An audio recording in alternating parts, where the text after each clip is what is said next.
Hello students, अगर अभी तक भी आप लोगों ने कुछ भी प्रिपरेशन नहीं किया है आप लोगों ने 2026 बोर्ड एग्जाम के लिए, अभी तक अगर आप लोग ये सोच रहे हैं कि हम लोग कैसे प्रिपरेशन करेंगे, अभी तक तो पढ़ा ही नहीं है, हाथ में बस 3 ही मंथ है, तो you hit on the right video. आज के वीडियो में हम लोग डिस्कशन करेंगे अभी तक भी अगर आप लोगों ने कुछ भी नहीं पढ़ा है तो अभी से स्टार्ट करके भी कैसे आप लोग 90+ स्कोर कर सकते हैं, उस सब के बारे में डिटेल में। टाइम मैनेजमेंट कैसे करना है, कौन सा सब्जेक्ट को कब टाइम देना है, किस टाइम पे क्या पढ़ना है, किस टाइम पे उठना है, टाइम मैनेजमेंट से लेकर के स्टडी मैनेजमेंट को लेकर के चैप्टर वाइज लेकर के पूरा डिटेल हम लोग डिस्कशन करेंगे। इस हिसाब से देखेंगे तो 3 टाइप के स्टूडेंट्स होते हैं, जो लोग अभी तक पूरा सिलेबस कवर कर चुके होंगे, जो लोग अभी तक हाफ सिलेबस कवर किए होंगे और कुछ लोग कभी अभी तक स्टार्ट भी नहीं किए होंगे। ये 3 टाइप स्टूडेंट्स के लिए ये वीडियो हेल्पफुल होगा। So hello students, welcome to my PMS and let's get started the video. देखो, स्ट्रेटेजी का मतलब ये नहीं होता है कि बिल्कुल नहीं पढ़ना है, बस 1-2 चैप्टर पढ़ेंगे और 90+ करेंगे, ये तो भूल ही जाओ। आपको अगर 90+ स्कोर करना है मतलब आपको अच्छा खासा थोड़ा पढ़ना तो पड़ेगा। बस स्ट्रेटेजी में हम लोग क्या प्रोवाइड करेंगे कि कैसे कम टाइम में आप लोग पढ़ करके भी अच्छा स्कोर कर सकते हैं। ठीक है, आज के वीडियो में हम लोग बताएंगे टाइम मैनेजमेंट क्या होगा, आप लोग का कॉलेज चल रहा होगा, कोचिंग चल रहा होगा, उसके साथ साथ आप लोग कैसे 5 से 6 घंटे का खुद का टाइम निकाल सकते हैं पढ़ने के लिए, उसके बारे में। सब्जेक्ट के बारे में हम लोग बताएंगे कौन से सब्जेक्ट आप लोग को पढ़ना है, कौन से कहाँ पे कब हम लोग कौन सा सब्जेक्ट को पढ़ेंगे ताकि हम लोग अच्छा स्कोर कर सकते हैं या फिर हम लोग का सिलेबस जल्दी कवर हो सकता है। ठीक है, अब ये सब हम लोग यहाँ पे डिस्कशन करेंगे। फर्स्ट थिंग जो आप लोगों को करना है, जो लोग बहुत अच्छा स्कोर करते हैं उन लोगों का एक बेसिक स्ट्रेटेजिकल रूल होता है, वो होता है कि हम लोग को सिलेबस अच्छे से जानना है। ठीक है, subject and chapter wise mark weightage. ठीक है, ये सब हम लोग को अच्छे से जानना है। उन लोगों का ये रहता है कि हाँ भाई, हम लोग को पहले चैप्टर जानना है, कौन से यूनिट्स में कौन कौन से चैप्टर है, कौन से यूनिट से कितने मार्क्स आ रहे हैं, कौन सा चैप्टर का ज़्यादा वेटेज है, ये सब जानना है। तो ये सब आप लोग पहले जान लीजिए। ठीक है, वो ऑलरेडी हम लोग आप लोगों को प्रोवाइड कर चुके हैं वीडियो। ठीक है, कि कौन से चैप्टर्स में कौन से यूनिट में कौन कौन से चैप्टर हैं, कौन से चैप्टर से कितने मार्क्स आएंगे, वो लोग ऑलरेडी हम लोग आप लोग को प्रोवाइड कर चुके हैं। तो अगर वो वीडियो नहीं देखा है तो उसको एक बार देख लीजिए। ठीक है, तो ये सब आप लोग को जानना जरूरी है। उसके बाद हम लोग स्ट्रेटेजी में पहुँचेंगे। ये स्ट्रेटेजी आप लोग का 3 मंथ का रहेगा। ठीक है, मतलब नवंबर, दिसंबर एंड जनवरी 3 मंथ का स्ट्रेटेजी रहेगा, जिसमें कि नवंबर और दिसंबर में हम लोग पूरा सिलेबस कवर करेंगे। कैसे कवर करेंगे हम लोग बताएंगे। और जनवरी में पूरा क्या रहेगा, रिवीजन रहेगा। ठीक है, जनवरी इज फुल अबाउट रिवीजन रहेगा, PYQ रहेगा, सैम्पल पेपर हम लोग को सॉल्व करना है या फिर टेस्ट देना है, वो सब हम लोग बाद में बताएंगे। तो नवंबर 9 से लेकर के दिसंबर 31 तक हम लोग पूरा सिलेबस को कैसे कवर करेंगे, अगर अभी तक नहीं पढ़ा है या फिर कोई सब्जेक्ट हम लोग को डिफिकल्ट लग रहा है, उस सबको ले करके हम लोग कैसे सिलेबस कवर करेंगे वो अभी हम लोग आप लोग को बताएंगे। आप लोग के पास 3 मंथ है, नवंबर, दिसंबर एंड जनवरी। ओके, जनवरी में आप लोग के प्रैक्टिकल एग्जाम्स होंगे। जनवरी की स्ट्रेटेजी हम लोग बाद में बनाएंगे। जनवरी में भी स्ट्रेटेजी है, ठीक है ना, पर हम लोग का जो मेन स्ट्रेटेजी बनेगा वो नवंबर और दिसंबर का ही बनेगा। नवंबर 9 से लेकर के दिसंबर 31 तक आप लोग के पास टोटल ऑलमोस्ट 8 वीक्स है।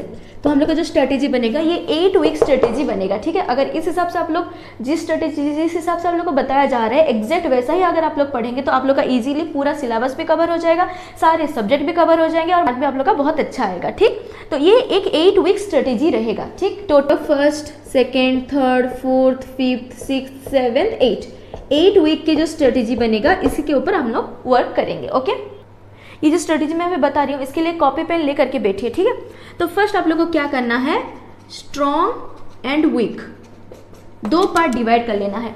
आपके हिसाब से आपके लिए कौन सा आपका स्ट्रॉन्ग सब्जेक्ट है और कौन सा वीक सब्जेक्ट है ये आप लोगों को पहले देखना है। ठीक है, चाहे आप कोई भी स्ट्रीम से हो, साइंस स्ट्रीम से हो, आर्ट्स स्ट्रीम से हो, कॉमर्स स्ट्रीम से हो, कोई भी स्ट्रीम से हो। अगर आप साइंस स्ट्रीम से हो सकता है आप लोग को फिजिक्स और केमिस्ट्री फिजिक्स थोड़ा ईजी फिजिक्स और केमिस्ट्री आप लोग का स्ट्रॉन्ग हो, या फिर फिजिक्स और बायो आप लोग का स्ट्रॉन्ग हो, केमिस्ट्री मैथ वीक हो, या फिर फिजिक्स केमिस्ट्री बायो आप लोग का स्ट्रॉन्ग हो, मैथ थोड़ा वीक हो। उस हिसाब से अपने हिसाब से बना सकते हैं। जैसे अगर आर्ट्स सब्जेक्ट में से हैं तो आप अगर आर्ट्स स्ट्रीम से हैं तो हिस्ट्री आप लोग का स्ट्रॉन्ग सब्जेक्ट है पर इकोनॉमिक्स थोड़ा वीक सब्जेक्ट है। अगर आप लोग कॉमर्स है तो अकाउंट और मैथ में से आपका कोई स्ट्रॉन्ग कोई वीक हो सकता है। उस हिसाब से अपने हिसाब से बनाना है। ठीक है ना, मैं ये स्ट्रेटेजी बता रही हूँ, इसको आप अपने हिसाब से मॉडिफाई कर सकते हैं। ठीक, आपको जो सब्जेक्ट पसंद है उस हिसाब से वो भी मैं बताऊंगी। ठीक, अब हम लोग को क्या करना है, जो वीक पार्ट आप लोग का आया है, वीक सब्जेक्ट आया है, उसमें जो पार्ट आप लोग को वीक लग रहा है उसमें फर्स्ट काम है कि आप लोग को 1 शॉट देख लेना है। ठीक, सिर्फ देखना नहीं है, 1 शॉट में से आप लोग को नोट्स बनाने हैं। 1 शॉट एटलीस्ट 3 to 4 आवर्स के होने चाहिए। ठीक, इसलिए मैं बोल रही हूँ कि आप लोग ये सब लिख करके रखिए। जो वन शॉट होगा वो एटलीस्ट 3 to 4 आवर के होने चाहिए, ठीक, ताकि सारा आप लोग का टॉपिक कवर हो जाए यूनिट वाइज। उसके साथ आप लोग क्या करेंगे, नोट्स बनाएंगे, नोट्स के बाद आप लोग क्वेश्चन लगाएंगे, ठीक है। तो वो वाला पार्ट, जो वीक वाला पार्ट है, वो आपका स्ट्रांग हो जाएगा। तो फर्स्ट हम लोग को क्या प्रायोरिटी देना है, जो आप लोग का वीक पार्ट है। अभी तक आप लोग का सिलेबस पूरा कवर नहीं हुआ होगा, मे भी कॉलेजेस में, कोचिंग्स में आप लोग का सिलेबस पूरा कवर नहीं हुआ होगा। तो अभी तक जो सिलेबस कवर हुआ है उसके हिसाब से आप लोग को वीक और स्ट्रांग चूज कर लेना है। आप लोग एग्जाम दे चुके होंगे हाफ ईयरली, उस हिसाब से आप लोग अपने हिसाब से देख लेंगे, ठीक है। तो जो वीक पार्ट है उसमें से वन शॉट देख करके हम लोग को पहले उसको कवर कर लेना है, ठीक है। ये फर्स्ट है। अब नेक्स्ट अगर हम लोग देखें तो फिजिक्स में आप लोग का है 9 यूनिट्स, मैथ में आप लोगों का है 6 यूनिट्स, ओके ना। केमिस्ट्री में आप लोगों का है 10 चैप्टर्स, और बायो में आप लोगों का है 5 यूनिट्स, ओके। तो अगर अभी तक भी आप लोगों को ये सब नहीं पता है तो आप लोग का फर्स्ट काम रहेगा, जो 90+ जो लोग स्कोर करते हैं ना, वो लोग पहले सिलेबस, कौन से यूनिट में कौन से चैप्टर्स हैं, कौन से चैप्टर्स के मार्क वेटेज क्या है, ये सब पहले क्लियर होते हैं। तो अगर ये अभी तक भी आप लोगों ने क्लियर नहीं है तो हम लोग ऑलरेडी वीडियो डाल चुके हैं कि चैप्टर वाइज कौन से यूनिट से कितने मार्क्स आएंगे, कौन से यूनिट्स में कौन से चैप्टर्स हैं, वो सब आप लोग एक बार देख लीजिए, ठीक है। ये क्लियर होना बहुत ज़रूरी है कि कौन सा सिलेबस आप लोग के कोर्स में है, कौन से सिलेबस से, कौन से चैप्टर से कितने नंबर्स के मार्क्स के वेटेज हैं, ये फर्स्ट काम, ठीक है ना। उसके बाद अगर हम लोग इस हिसाब से देखें तो फिजिक्स में 9 यूनिट, मैथ में 6, केमिस्ट्री में 10, बायो में 5। तो फर्स्ट वीक में क्या करना है, हम लोग को सारे सब्जेक्ट में से एक एक यूनिट को कवर कर लेना है, ठीक है, सारे सब्जेक्ट में से, ठीक है।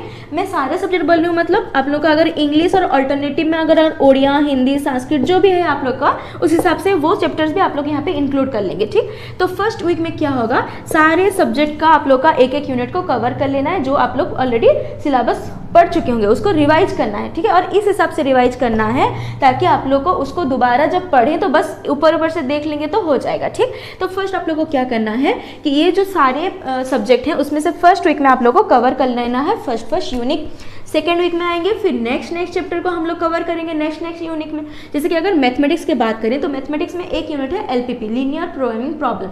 उसके लिए पूरा वीक तो नहीं चाहिए, बस 1-2 क्लासेस या फिर 1-2 दिन ही काफ़ी हैं। तो अगर यहाँ पे LPP जल्दी खत्म हो रहा है तो आप लोग के पास 1-2-3 दिन बच जाएगा। तो उस टाइम में आप लोग चाहें तो कोई और सब्जेक्ट का यूनिट बढ़ा सकते हैं। जैसे अगर फिजिक्स का आप लोग 1 यूनिट यहाँ पे खत्म कर चुके हैं, यहाँ पे अगर 2 यूनिट खत्म करना चाहते हैं तो आप लोग मैथ का टाइम लेकर के फिजिक्स को दे सकते हैं। उस हिसाब से फिर जाएंगे थर्ड वीक। उस हिसाब से अगर हम लोग देखें दिसंबर 31 तक आप लोग का कोर्स और आप लोग का सिलेबस पूरा हो जाएगा कवर। रिवीजन के साथ साथ जो पार्ट आप लोग का वीक है वो सब भी यहाँ पे आप लोग का स्ट्रॉन्ग हो जाएगा, ठीक है। नवंबर से दिसंबर तक आप लोग को पूरा ये कवर करना है, बाकी और कुछ नहीं सोचना है, ठीक है। अभी आप लोग बोलेंगे कि नहीं हम लोग का कॉलेज भी चल रहा है, कोचिंग भी चल रहा है, टाइम कहाँ से लाएंगे, वो बताएंगे बाद में कि टाइम कहाँ से आप लोग लाएंगे, ठीक है। जो लोग पूरा सिलेबस ऑलरेडी अभी तक खत्म कर चुके हैं, जो 3 टाइप के स्टूडेंट्स हैं, जिसमें कि जो लोग सिलेबस ऑलरेडी कवर कर चुके हैं वो लोग ये पूरा स्ट्रेटेजी को अप्लाई कर सकते हैं, ठीक है। और जो लोग अभी 50% में है, आधा सिलेबस पढ़े हैं, आधा अभी तक नहीं पढ़े हैं, वो लोग भी ये स्ट्रेटेजी को फॉलो अप कर सकते हैं। और जो लोग बिल्कुल अभी तक नहीं पढ़े हैं, एकदम स्टार्ट भी नहीं किए हैं, ठीक है ना, जो लोग 0 में हैं, ठीक है ना, जो लोग स्टार्ट भी नहीं किए वो लोग क्या पढ़ेंगे, वो लोग थोड़ा स्ट्रेटेजी और सिलेबस में जो हम लोग ऑलरेडी आप लोगों को प्रोवाइड कर चुके हैं कि कौन से यूनिट से कितने मार्क्स आएंगे, उसको देख करके जो यूनिट में वेटेज ज़्यादा है बस उस यूनिट को हम लोग पढ़ेंगे। क्योंकि अभी हम लोग टोटली स्टार्ट ही नहीं किए हैं, तो अगर अभी स्टार्ट करेंगे तो हम लोग का टाइम कवर नहीं होगा। और स्टार्ट क्यों ही करना है, हम लोग स्मार्ट वर्क करेंगे, ठीक है ना। तो हम लोग क्या करेंगे, जो यूनिट में वेटेज ज़्यादा है वो बताया गया है वहाँ पे, तो जो यूनिट में वेटेज ज़्यादा है उस यूनिट्स को ही हम लोग पढ़ेंगे, पूरा नहीं पढ़ेंगे, ठीक है ना। जैसे कि अगर मैथमेटिक्स की बात करें हम लोग, तो मैथमेटिक्स में रिलेशन फंक्शन यूनिट थोड़ा इजी है, ठीक है। वेक्टर 3D यूनिट इजी है, LPP प्रोबेबिलिटी बस मैट्रिक डिटरमिनेंट, ठीक है। तो अब बस matrix determinant, LPP probability, relation function, ये 4 ही यूनिट पढ़ेंगे, बाकी 2 यूनिट को छोड़ देंगे, ठीक है ना। उस हिसाब से अगर जो यूनिट आपको पसंद है, जो यूनिट में ज़्यादा वेटेज है, उस यूनिट्स को ही हम लोग पढ़ेंगे। जो लोग 0 में, जो लोग अभी तक स्टार्ट भी नहीं किए, उन लोगों के लिए बोला गया है, ठीक है ना। जो लोग कवर कर चुके हैं या फिर 50% कवर कर चुके हैं, वो लोग इस स्ट्रेटेजी को पूरा फॉलो अप करेंगे। हर वीक में एक एक यूनिट खत्म करते हुए जाएंगे हर यूनिट में, ठीक है ना। अब लिख चुके होंगे ना, ठीक है, सिलेबस लिखे होंगे, फर्स्ट यूनिट कवर हो गया, उसमें टिक मारेंगे कि हाँ फर्स्ट यूनिट कवर हो गया, सेकंड यूनिट कवर हो गया, सेकंड यूनिट में टिक मारेंगे। इस हिसाब से अगर करते हुए चलेंगे तो हम लोग के पास एक फॉलोअप रहेगा कि हाँ हम लोग इतना इतना पढ़ चुके हैं, इतना इतना बाकी है। अगर ये टिक नहीं लगाएंगे तो ठीक है, आप लोग के माइंड में, हम लोग का ब्रेन को क्या होता है कि उसको एक एक टारगेट चाहिए होता है कि हाँ इतना टारगेट अचीव करना है, इतना टारगेट अचीव करना है। तो हर बार एक बड़ा टारगेट लाना जरूरी नहीं है, हम लोग छोटा छोटा टारगेट करके उसको हम लोग कवर अप करेंगे, ठीक है। जैसे कि मेरा फर्स्ट टारगेट है कि हाँ फर्स्ट वीक में मुझे यूनिट 1 को खत्म करना है, तो ब्रेन को लगेगा हाँ छोटा काम है, हो जाएगा, फर्स्ट यूनिट में खत्म हो गया तो ब्रेन खुश हो गया। फिर नेक्स्ट वीक में आप लोग बोलेंगे हाँ मुझे सेकंड यूनिट खत्म करना है, फिर ब्रेन फॉलो अप होगा। तो ब्रेन को आप लोग जिस हिसाब से आप लोग उसको मॉडिफाई करेंगे उस हिसाब से वो काम करेगा, ठीक है। नेक्स्ट अगर हम लोग टाइम मैनेजमेंट की बात करें तो इस हिसाब से आप लोग को टाइम मैनेजमेंट करना है, ठीक है। अगर आप 4:30 में उठ रहे हैं तो अच्छी बात है, अगर नहीं उठ रहे हैं तो आप लोग 5 में उठ सकते हैं, ठीक है। तो वेकअप टाइम आप लोग का 4:30 और 5 रहेगा, ठीक है। अगर आप लोग का 4:30 है वेकअप टाइम तो आप लोग 5 बजे से लेकर के 7 बजे तक पढ़ाई कर सकते हैं, और अगर आप लोग का 5 है वेकअप टाइम तो 5:30 से लेकर के 7:30 आप लोग पढ़ाई कर सकते हैं। ये आप लोग को खुद से पढ़ना है, ठीक है। तो ये 2 आवर की स्टडी आप लोग को करना है हर दिन, ठीक।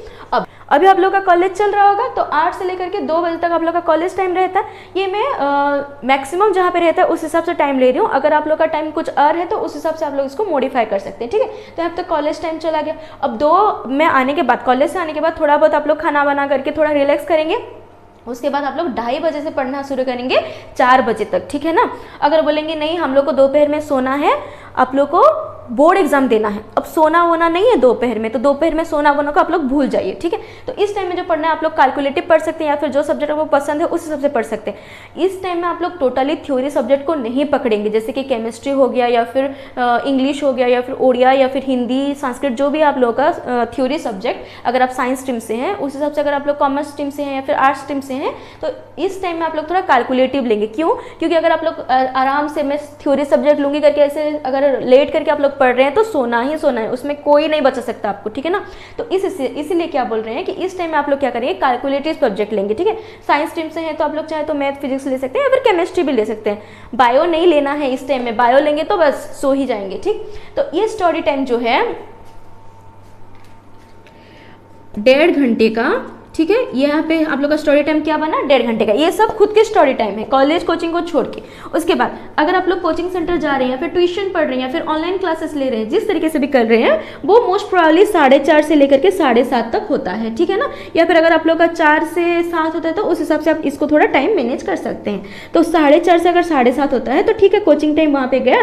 कोचिंग खत्म होने के बाद आप 7:30 से लेकर के 8:30 तक डिनर विनर कर लिए, थोड़ा बहुत रिलैक्स कर लिए, क्योंकि 1 घंटा यहाँ पे है, ठीक है ना। 1 घंटा तो खाना नहीं है ना, 10-15 मिनट में खाना खा लिए, उसके बाद थोड़ा रिलैक्स कीजिए, या फिर घूमिए, थोड़ा वॉक कीजिए, जिस तरीके से आप लोग अपना टाइम स्पेंड कर सकते हैं। उसके बाद फिर से हम लोग 8:30 में पढ़ने बैठेंगे। 8:30 में लेकर के 11 बजे तक आप लोग को पढ़ना है, ठीक है। यहाँ पे 2.5 घंटे का आप लोग का स्लॉट बनेगा, ठीक है। 2.5 घंटे का खुद का स्टडी स्लॉट बनेगा, ठीक है। 8:30 से लेकर के 11 बजे तक। अगर आप लोग को 11 बजे तक आप लोग नहीं जग पाते हैं, आप लोग 10:30 तक जग पाते हैं, तो उस हिसाब से आप चेंज कर लीजिए, ठीक है ना। और अगर आप लोग 11 से ज़्यादा जगना चाहते हैं तो जग सकते हैं, पर मेरे को अभी नवंबर दिसंबर में, तो अभी आप लोग को माइंड को भी थोड़ा रिलैक्स चाहिए, इसलिए 11 से लेकर के आप लोग 4:30 तक सो सकते हैं, ठीक है। 11 से 5 सो सकते हैं, या फिर 11 से लेकर के आप लोग 4:30 तक सो सकते हैं। तो खुद का जो पढ़ने का टाइम है आप लोग का कितना बना, 6 आवर। अगर ये स्ट्रेटेजी आप लोग फॉलो कर रहे हैं तो कोचिंग कॉलेज के साथ साथ आप लोग का खुद का कितना स्टडी आवर बच रहा है, 6 घंटे। 6 घंटे में तो आराम से आप लोग पर weak physics, chemistry, math, bio सब कुछ पढ़ ही सकते हैं, ठीक है। इंग्लिश और ओडिया के साथ, ठीक है। अगर आप लोग का अल्टरनेटिव ओडिया है, या फिर अल्टरनेटिव हिंदी है, संस्कृत है, अल्टरनेटिव इंग्लिश है, उस हिसाब से आप खुद के हिसाब से देख लीजिए, ठीक है। इसके साथ साथ एक और इम्पोर्टेंट चीज़ है जो हम लोग के माइंड में रखना है कि निगेटिविटी बिल्कुल भी माइंड में आने नहीं देना है, ठीक है। आप लोग ऑलरेडी 1 साल से पढ़ रहे हैं, मतलब आप लोग अभी अच्छे खासे पोजीशन में है, ठीक है। बिल्कुल भी घबराना नहीं है, या फिर खुद को बोलना नहीं कि मैं कैसे पढ़ूँ, कैसे पढ़ूँ, आपसे हो जाएगा। बस आप लोग को टाइम मैनेजमेंट करना है, सब्जेक्ट मैनेजमेंट करना है, चैप्टर मैनेजमेंट करना है। उसके लिए पहले आप लोग को क्या जानना पड़ेगा कि चैप्टर वाइज मार्क वेटेज क्या होता है, ये पहले जानना होगा। उस हिसाब से आप लोग को पढ़ाई करना है, ठीक है। जिस सब्जेक्ट में, जिस चैप्टर में आप लोग को ज़्यादा मार्क वेटेज है उसको पहले पढ़ना है, और जिसमें मार्क वेटेज थोड़ा कम है उसको हम लोग बाद में पढ़ेंगे, ठीक है। तो इस हिसाब से अगर हम लोग देखें December 31 तक आप लोग का सिलेबस पूरा कवर हो जाएगा एक बार, ठीक है।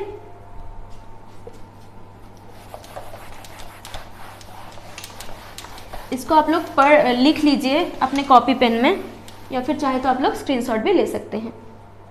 आप लोग आंसर लिखेंगे, आंसर में आप लोग को कीवर्ड को ध्यान देना है, ठीक है।